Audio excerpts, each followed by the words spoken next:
حجاز کے کسی علاقے میں ایک خاموش اور تاریک رات تھی۔ یہ ذی الحج کے مہینے کی کوئی رات ہوگی۔ ہر طرف خاموشی اور سکوت چھائی ہوئی تھی۔ اللہ کے نبی حضرت ابراہیم علیہ السلام گہری نیند میں تھے کہ آپ کو ایک خواب آیا کہ جس طرح جانوروں کو ذبح کیا جاتا ہے بالکل اسی طرح آپ اپنے بیٹے اسماعیل کو ذبح کر رہے ہیں۔ آپ گھبرا کر اٹھ بیٹھے اور آپ پر لرزہ طاری ہو گیا۔ بالکل ایسا ہی خواب آپ کو کئی دنوں سے مسلسل آ رہا تھا۔ ابراہیم علیہ السلام کو اب یقین ہو چکا تھا کہ اللہ رب العزت انہیں کسی بڑے امتحان سے گزارنا چاہتے ہیں، اور وہ ایسی سخت آزمائش تھی جو کوئی باپ اپنے بیٹے کے متعلق وہم و گمان میں بھی نہیں لا سکتا۔ اسماعیل علیہ السلام کی قربانی کا یہ واقعہ کیا تھا اور اس واقعے میں چھپا انسانیت کے لیے عظیم پیغام کیا ہے، اس ویڈیو میں ہم ان چیزوں کو مکمل جاننے کی کوشش کریں گے۔ دراصل پیغمبروں کو اللہ نے جس طرح کائنات میں سب سے بلند مرتبے پر فائز کیا تھا اسی طرح انہیں بڑی کٹھن منزلوں سے بھی گزرنا پڑا۔ حضرت ابراہیم علیہ السلام کو بھی اللہ نے بہت سارے آزمائشوں سے گزارا جس میں آپ ثابت قدم رہے اور ان آزمائشوں میں پورا اتر کر تمام ادیان، مذاہب اور امتوں کے امام کہلائے۔ حضرت ابراہیم کی شادی آپ کی چچا زاد بی بی سارہ سے ہوئی تھی، لیکن کئی سال گزرنے کے باوجود بھی حضرت ابراہیم کو بی بی سارہ سے کوئی اولاد نہ ہوئی۔ نبوی مشن اور توحید کے پیغام کو آگے بڑھانے کے لیے حضرت ابراہیم کو ایک جانشین کی سخت ضرورت محسوس ہوئی۔ لہٰذا بی بی سارہ نے حضرت ابراہیم علیہ السلام کو مشورہ دیا کہ آپ ان کی ایک کنیز سے شادی کر لیں تاکہ ان کی نسل آگے بڑھ سکے۔ آپ نے ان کی ایک کنیز جس کا نام ہاجرہ تھا نکاح کر لیا۔ بی بی ہاجرہ سے ایک صالح اولاد کی پیدائش ہوئی جس کا نام آپ نے اسماعیل رکھا۔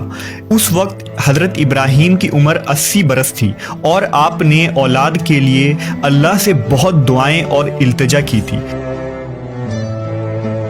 حضرت ابراہیم علیہ السلام نے حضرت اسماعیل کو بہت ناز و نیاز سے پالا اور ان سے بے پناہ محبت تھی۔ اللہ نے حضرت ابراہیم کو حکم دیا کہ آپ اپنی بیوی ہاجرہ اور بیٹے اسماعیل کو عرب کے جنوب میں گرم صحرا کے درمیان چھوڑ دیں۔ لہٰذا آپ نے بی بی ہاجرہ اور حضرت اسماعیل کو مکہ میں چھوڑ دیا جہاں آپ ہمیشہ شام سے آیا کرتے اور اپنی بیوی بچے سے مل کر واپس چلے جاتے۔ اس طرح 13 سال کا طویل عرصہ گزر گیا اور حضرت اسماعیل علیہ السلام مکہ کی مقدس فضاؤں میں آب زمزم پی کر اور بی بی ہاجرہ کی آغوش میں تربیت پا کر خوبصورت جوان کی شکل میں کچھ بڑے ہو گئے۔ لہٰذا اللہ تبارک و تعالیٰ نے حضرت ابراہیم علیہ السلام کو آزمانے کا ارادہ کیا۔ آپ کو مسلسل 3 دن یہ خواب آیا کہ آپ اپنے بیٹے اسماعیل کو ذبح کر رہے ہیں۔ حضرت ابراہیم بہت پریشان ہوئے۔ آپ پر واضح وحی آ گئی کہ آپ اپنے جس اولاد کو اس قدر محبت کرتے ہیں اسے اللہ کی راہ میں قربان کرنا ہوگا۔ یہ ایک بہت بڑا امتحان تھا۔ حضرت اسماعیل آپ کے ایک لوتے بیٹے تھے۔ آپ کو بڑھاپے میں اولاد کی نعمت ملی تھی۔ اسماعیل اب کچھ بڑے ہو رہے تھے اور ابھی جوانی میں قدم رکھنے والے تھے اور اس عمر میں پہنچ گئے تھے کہ بڑھاپے میں اپنے والد کا کام کاج میں ہاتھ بٹا سکیں۔ عین اسی وقت انہیں ذبح کرنے کا حکم ملا تھا۔ حضرت ابراہیم علیہ السلام کو اپنے بیٹے سے بے حد محبت تھی، اس کے باوجود آپ کے دل میں اللہ کی محبت سے بڑھ کر کسی اور کی محبت نہیں تھی۔ اللہ کا جو بھی حکم تھا انہیں پورا کرنا تھا۔ حضرت ابراہیم نے اپنے دل کو مضبوط رکھا اور اپنے بیٹے اسماعیل کو اپنے اس خواب کے متعلق بتایا اور کہا، اے میرے بیٹے، میں خواب میں دیکھتا ہوں کہ میں تمہیں ذبح کر رہا ہوں، تو تم سوچو کہ تمہارا کیا خیال ہے۔ حضرت اسماعیل نے کہا، ابا جان، آپ کو جو حکم ہوا ہے وہی کیجیے، اللہ کی مشیت سے آپ مجھے صبر کرنے والوں میں سے پائیں گے۔